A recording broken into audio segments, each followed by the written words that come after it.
All the fish. Welcome back. Sardine news.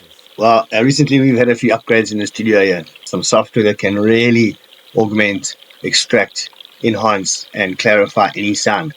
And so we're going to revisit the halocline with Professor Turton because the sound was so bad in my previous effort. So Professor Turton's going to explain to us a little bit about the halocline, and we're going to dive in a little bit deeper after that. All the fish and more. Look around us here. We've got big blue expanse. Pretty much the same. You go from here all the way over there to Australia. It's pretty much the same from here to there. Oceans are vast. And they are relatively homogeneous. Not always the same, but they're relatively human relative to. Where it gets interesting is where you get rapid change. Where you get rapid change is typically around an estuary. Because an estuary, you get all this large expanse of nothingness of same, and suddenly you get action happening now around a halocline. Halocline where your fresh water and your salt water meets. Halocline where your dirty brown water comes from a river full of nutrients. It meets the blue, deep water of the ocean. And it's across that halocline, that point, that's where change takes place. And that's where you get huge abundance of life because there's so many different activities taking place. In an ecosystem, you can think about it's about energy balances. Energy, it's all about energy. How much energy can be absorbed? What is the energy budget for a fish to survive? How much energy does it need to take in? It's got to exceed the amount of energy that it expends to swim to stay alive. It's all about energy, and energy is all about nutrients. And nutrients are always at their abundance around a place like a halocline, because that's where you get this rapid change within a few meters of space.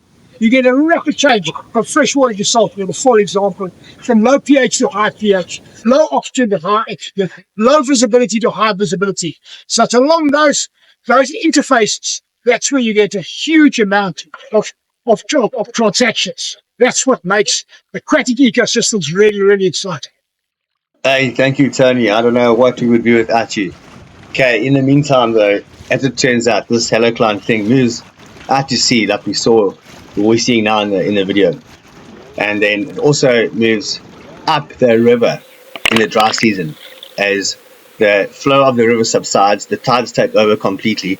So when it's low tide and the tide starts coming in, it gets filled up with salt water.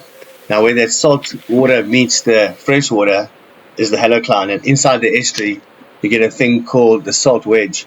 So the salt underneath the fresh keeps going at that level and goes right up the estuary into the deep holes. And so in those deep holes where we think it's dirty, and because the top of the surface is brown or a little bit discolored, wherever it's deep, the salt water is more dense, so it sinks to the bottom. And we learned this quite a long time ago, maybe 20 years ago. Some scientists came and did some experiments here, and then they came in and told us, hey, it's blue water at the bottom. We're scared. Then we got cameras, our own cameras, and we managed to check it out. So yeah, a whole lot of scenes from inside the estuary of the halocline and bringing fish into the estuary. The most exciting time to be here in the umzimkulu marina and be catching those game fish, releasing those game fish, should I say. But yeah, you can keep a couple. Those grunts are delicious. The rock salmon are delicious too. But we let literally all our fish go unless we damage them or injure them. But okay, that's the halocline. Thank you.